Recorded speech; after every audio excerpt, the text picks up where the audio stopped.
जय जगन्नाथ। आज आम जानिबा सकाळरू राति पर्यंत जहाँ भी आम व्यवहार करती ताकू आम इंग्लिश रे शिखिबा। मु सकाळ 5टारे उठे। I wake up at 5 o'clock in the morning. निदरू उठिला बेले आमे वेकअप लगेइबा। जेतेबेले बिछणारू उठी पड़े हबो सेतेबेले कौन हबो I get out of bed. तामाने बिछणारू उठी पड़िबा तामाने निदरू उठी सारिचंती तापरे बिछणारू उठिबाकू इंग्लिश रे आमे कहिबा I get out of bed. आ जेतेबेले निदरू उठिबाकू कहिबा सेतेबेले I wake up लगेइबा।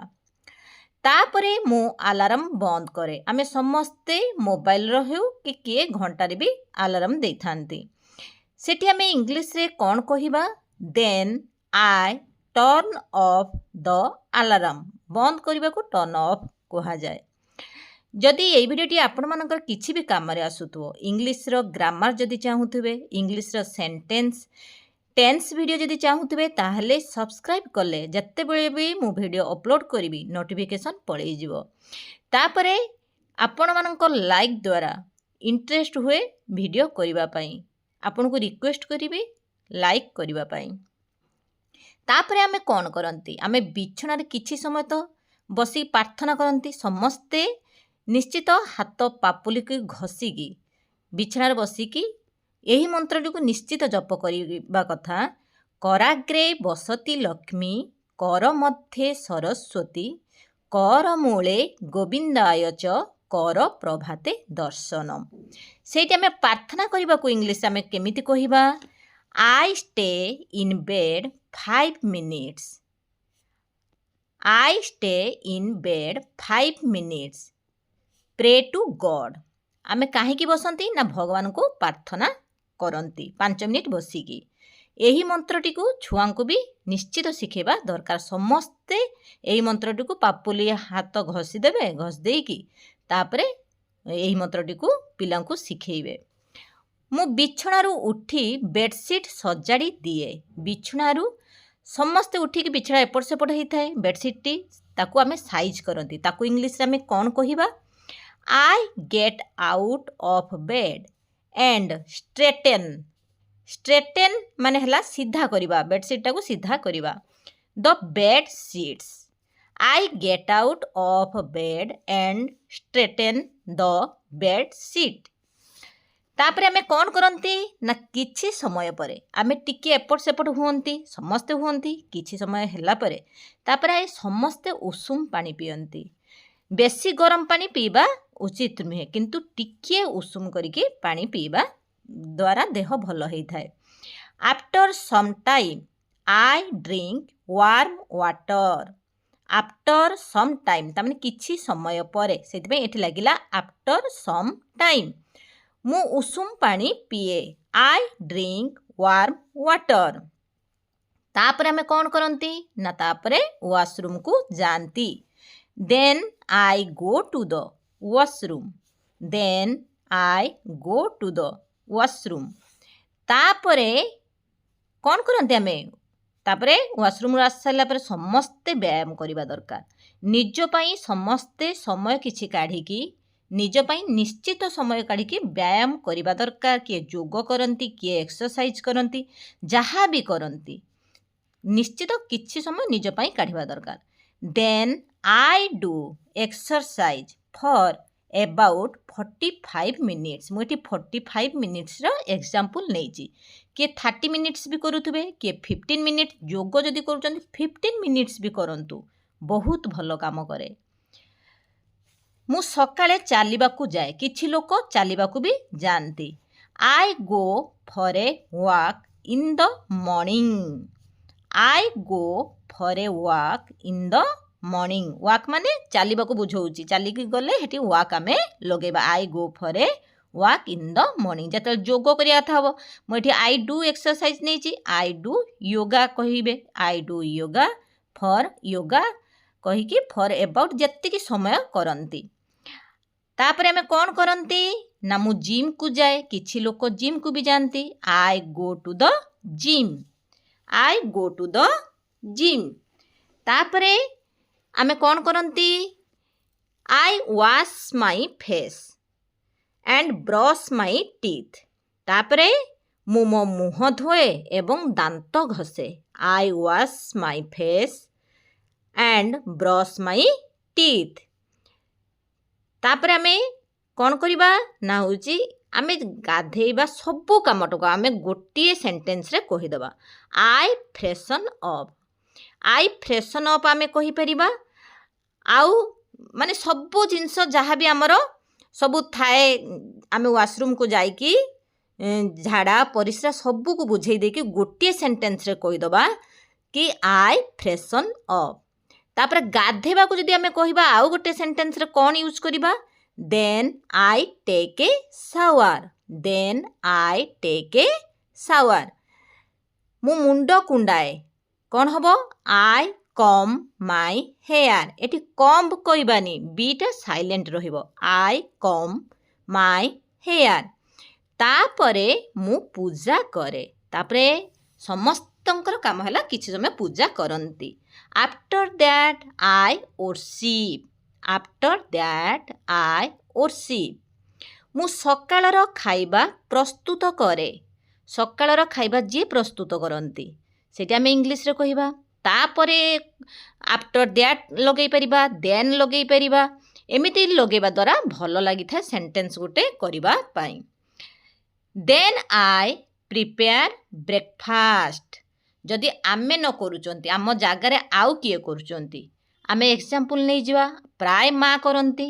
My mother ପ୍ରିପେୟାର୍ସ breakfast for ମି. ମୋ ପାଇଁ କରନ୍ତି ସେଥିପାଇଁ ଏଠି ଫର୍ ମି ଲାଗିଲା. ମାଇ ମଦର ହେଇଗଲା ଥାର୍ଡ଼ ପର୍ସନ୍ ସିଙ୍ଗୁଲାର.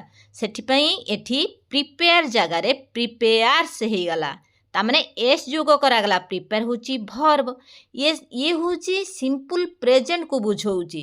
ସିମ୍ପୁଲ୍ ପ୍ରେଜେଣ୍ଟରେ ଯେତେବେଳେ ଥାର୍ଡ଼ ପର୍ସନ୍ ସିଙ୍ଗୁଲାର ହେଇଥାଏ ମାଇ ମଦର ମାନେ ଜଣକୁ ବୁଝଉଛି. ମାଇ ମଦର ପାଖରେ ସେଥିପାଇଁ ଏଠି ପ୍ରିପେୟାର୍ସ ହେଇଗଲା. ଏସ୍ ବାଇ ଇ ଏସ୍ ଭର୍ବରେ ଯୋଗ କରାଯାଏ. Prepares breakfast for me. ତାପରେ ଆମେ କ'ଣ କରନ୍ତି? Then I take out my uniform from ଆଲମିରା. ଆମେ ୟୁନିଫର୍ମ କାଢ଼ନ୍ତି. ୟୁନିଫର୍ମ ପିନ୍ଧିକି ସ୍କୁଲକୁ ଯାଆନ୍ତି. ତାପରେ ମୁଁ ଆଲମିରାରୁ ମୋର ୟୁନିଫର୍ମ କାଢ଼େ.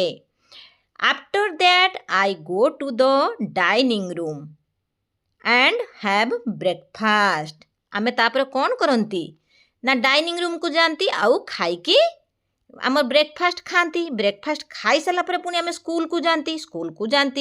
କିଏ ସ୍କୁଲକୁ ଯାଆନ୍ତି ମୁଁ ଏଠି ସ୍କୁଲ ଛୁଆଙ୍କର ଏକ୍ଜାମ୍ପଲ୍ ନେଇଛି. କିଏ ମାର୍କେଟକୁ ଯାଆନ୍ତି, କିଏ ଟ୍ୟୁସନ୍କୁ ଯାଆନ୍ତି. ସେହି ଅନୁସାରେ ଖାଲି ଏଠି ସ୍କୁଲ ଜାଗାରେ ଆମେ ଚେଞ୍ଜ କରିଦେବା ୟା ପର ସେଣ୍ଟେନ୍ସଟାକୁ. ଆମେ ଏଇଟା ଜାଣିଲେ ସମସ୍ତେ ଖାଇବା ପାଇଁ ଯାଆନ୍ତି. ଆଉ କ'ଣ ହ୍ୟାଭ୍ ବ୍ରେକଫାଷ୍ଟ ସକାଳ ଜଳଖିଆ ଖାଇବାକୁ ବ୍ରେକଫାଷ୍ଟ ଆମେ ବୁଝିଲେ. ଖାଇବାକୁ ଏଠି ମାନେ ବୁଝୁଛି ବି ଯେଉଁ ହ୍ୟାଭ୍.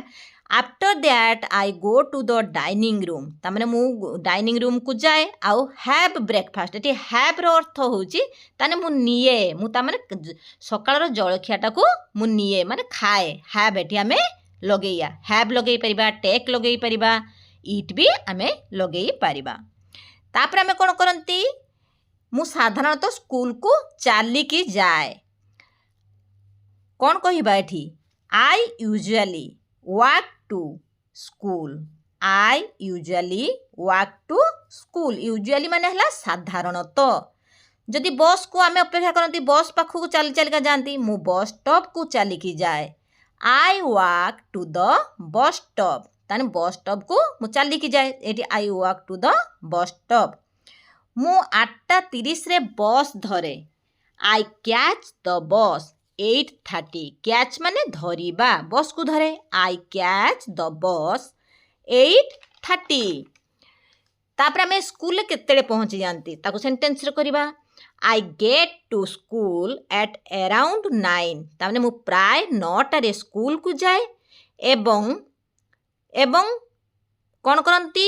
ଆମେ ଯାଇକି ବନ୍ଧୁମାନଙ୍କ ସହିତ ଦେଖା ହୁଏ ନା ନାହିଁ, ଭେଟ ହୁଏ. ସେଇଟା ଆମେ ଇଂଲିଶରେ କହିବା meet up with my friends. I have my lunch with my friends. ଆମେ ବନ୍ଧୁମାନଙ୍କ ସହିତ ହିଁ ମିଶିକି ମଧ୍ୟାହ୍ନ ଭୋଜନ କରନ୍ତି. I have my lunch with my friends. ମୁଁ ବନ୍ଧୁମାନଙ୍କ ସହିତ ମଧ୍ୟାହ୍ନ ଭୋଜନ କରେ। ତାପରେ ସେଣ୍ଟେନ୍ସ ନେବା। ଆମେ କ'ଣ କରନ୍ତି ତାପରେ ପୁଣି ସ୍କୁଲ ଛାଡ଼ିବା ପରେ ଆମେ ଘରକୁ ଆସନ୍ତି। ଘରକୁ ଯିବା ପାଇଁ ବସ୍ ଷ୍ଟପ୍କୁ ଧରନ୍ତି ନାହିଁ ବସ୍କୁ ଧରିବା ପାଇଁ ଆସନ୍ତି। Right after leaving school I run to the bus stop to catch a bus for home. ସ୍କୁଲକୁ ଛାଡ଼ିବା ପରେ ମୁଁ ଘରକୁ ଯିବା ପାଇଁ ବସ୍ ଧରିବା ପାଇଁ ବସ୍ ଷ୍ଟାଣ୍ଡକୁ ଦୌଡ଼ିକି ଯାଏ। ତାମାନେ ବସ୍ ପଳେଇଯିବ, ସେଇଠି ଆମେ ଦୌଡ଼ିକା ଧରନ୍ତି। ସେଇଠି ଏଇ ସେଣ୍ଟେନ୍ସ ଆମେ ୟୁଜ୍ କରିବା। Right after leaving school I run to the bus stop to catch a bus for home. ମୁଁ ଘରକୁ ଫେରି ମୋର ୟୁନିଫର୍ମ ବଦଳାଇ ଥାଏ। ସମସ୍ତେ ଚେଞ୍ଜ କରନ୍ତି। ଯେ ଯେଉଁଠିକି ଯାଆନ୍ତି ଡ୍ରେସ୍କୁ ଆସିକି ଚେଞ୍ଜ କରନ୍ତି। I get home and I change out of my uniform। ଆସିସାରିଲା ପରେ ସ୍କୁଲରୁ ହଉ କି ଯେଉଁଠିକି ଆମେ ଯାଇଥାନ୍ତି ଆସିଲା ପରେ ଆମେ କ'ଣ କରନ୍ତି ନା କିଛି ସ୍ନାକ୍ସ ଖାଏ। ମୁଁ କିଛି ସ୍ନାକ୍ସ ଖାଏ। I will eat some snacks। I will eat some snacks। ତାପରେ ଆମେ କ'ଣ କରନ୍ତି ନା ଟ୍ୟୁସନ୍ କ୍ଲାସ୍ ଯିଏ ଯିବା କଥା ସେ ଯାଆନ୍ତି। ସେଇଠି ଆମେ ଏଇଠି ଯେଉଁ ମୁଁ ସେଣ୍ଟେନ୍ସଟା ନେଲି ମୁଁ କିଛି ସ୍ନାକ୍ସ ଖାଇବି ବା ମାନେ ଆଗକୁ ବୁଝଉଥିବାରୁ ଭବିଷ୍ୟତକୁ ବୁଝଉଥିବାରୁ ଏଠି ଆଇ ପାଖରେ ୱିଲ୍ ଲାଗିଲା। ନହେଲେ ଏମିତି ଆମେ ଆଇ ପାଖରେ ଇଟ୍ ଲଗେଇକି ବି ସେଣ୍ଟେନ୍ସ ମୁଁ ଖାଏ କହିଲେ ଲଗେଇ ପାରିବା। ଆମେ ଆଇ ଇଟ୍ ସମ୍ ସ୍ନାକ୍ସ ଯେତେବେଳେ ଆମେ ଭବିଷ୍ୟତକୁ ବୁଝେଇବା ମୁଁ କିଛି ସ୍ନାକ୍ସ ଖାଇବି ସେଇ ସମୟରେ ଆଇ ପାଖରେ ୱିଲ୍ ବି ଆମେ ଲଗେଇବା। ଆଇ ପାଖରେ ୱିଲ୍। ତାପରେ ଆମେ କ'ଣ କରନ୍ତି ନା ଟ୍ୟୁସନ୍ କ୍ଲାସ୍। ତାପରେ ମୁଁ 4:30ରେ ମୋ ଟ୍ୟୁସନ୍ କ୍ଲାସ୍କୁ ଯାଏ। ଦେନ୍ I go to the my tuition class at 4:30। ଆମେ ମାର୍କେଟକୁ ବି କହିପାରିବା। ମାର୍କେଟକୁ ଯିବା କଥା ଏଠି କହିପାରିବା। ଯେ ଯେଉଁଠିକି ମାନେ ଖେଳିବା ପାଇଁ ବି ଗଲେ ସେଇଠିକି କହିପାରିବା। ସାଙ୍ଗଙ୍କ ସହିତ ଆମେ ଖେଳିବା ପାଇଁ ବି ଯାଆନ୍ତି ସେମିତି ବି କହିପାରିବା। ମୁଁ ଏଠି ଖାଲି ଟ୍ୟୁସନ୍ର ଏକ୍ଜାମ୍ପଲ୍ ନେଇଛି। ତାପରେ ଆମେ କ'ଣ କରନ୍ତି ଫେରି ସାରିଲା ପରେ ତାପରେ ମୁଁ ହୋମୱାର୍କ କରିବା ପାଇଁ ମୋର ସମସ୍ତ ସ୍କୁଲ ବହି ଏବଂ ନୋଟ୍ ବହି ବାହାର କରେ। ସ୍କୁଲରେ କ'ଣ ପାଠପଢ଼ା ସବୁ ଦେଇଥାନ୍ତି ତାକୁ ସବୁ ଆମେ ଦେଖନ୍ତି ନା ନାହିଁ।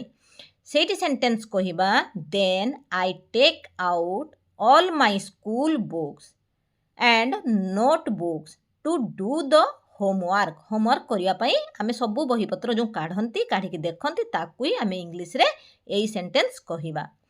ମୁଁ ମୋର ହୋମୱାର୍କ ଶେଷ କରେ। I finish my homework. ତାପରେ ମୁଁ ରାତ୍ରି ଭୋଜନକୁ ଯାଏ। ମାନେ ରାତିର ଖାଇକି ଆମେ ପୁଣି ଶୋଇବା ପାଇଁ ଯାଆନ୍ତି। ତା ଆଗରୁ ବି ଆମେ ପ୍ରେୟାର କରନ୍ତି। ଭଗବାନଙ୍କୁ ଟିକେ ସମୟ ଡାକନ୍ତି। ଯେତେବେଳେ ସନ୍ଧ୍ୟାବେଳେ ଆମେ ଠାକୁରଙ୍କୁ ସମସ୍ତେ ଡାକନ୍ତି ଏଇଠି ସେଣ୍ଟେନ୍ସ ମୁଁ ଯେତେବେଳେ ସକାଳର ସେଣ୍ଟେନ୍ସରେ ଲଗେଇଛି ସେଇ ସେଣ୍ଟେନ୍ସଟା ଆମେ ଏଇଠି ଲଗେଇବା। ଦେନ୍ ଆଇ ଗୋ ଟୁ ଡିନର। ତାପରେ ମୁଁ ରାତ୍ରି ଭୋଜନକୁ ଯାଏ। ତାପରେ ଆମେ କ'ଣ କରନ୍ତି ରାତ୍ରି ଭୋଜନ ପରେ ମୁଁ ଶୋଇବାକୁ ଚାହେଁ। After dinner I just want to sleep. ମୁଁ ରାତି 10ଟାରେ ଶୋଇବାକୁ ଯାଏ। I go to sleep at 10। I go to sleep at 10। ତାମାନେ ଆମେ ରାତି 10ଟାରେ ଆମେ ଶୋଇବାକୁ ଯାଆନ୍ତି ତାକୁ ଇଂଲିଶରେ ଏଇ ସେଣ୍ଟେନ୍ସ କହିବା। ଆଶା କରୁଛି ଏଇ ଭିଡ଼ିଓଟି ଆପଣମାନଙ୍କୁ କିଛି ବି ସାହାଯ୍ୟ କରୁଥିବ। ଯଦି ସାହାଯ୍ୟ କରୁଥାଏ କିଛି ଶିଖିବାକୁ ଯଦି ପାଉଥାନ୍ତି ପ୍ଲିଜ୍ ଲାଇକ୍ ସେୟାର ସବସ୍କ୍ରାଇବ୍ କରିବା ପାଇଁ ଭୁଲିବେ ନାହିଁ। ଜୟ ଜଗନ୍ନାଥ।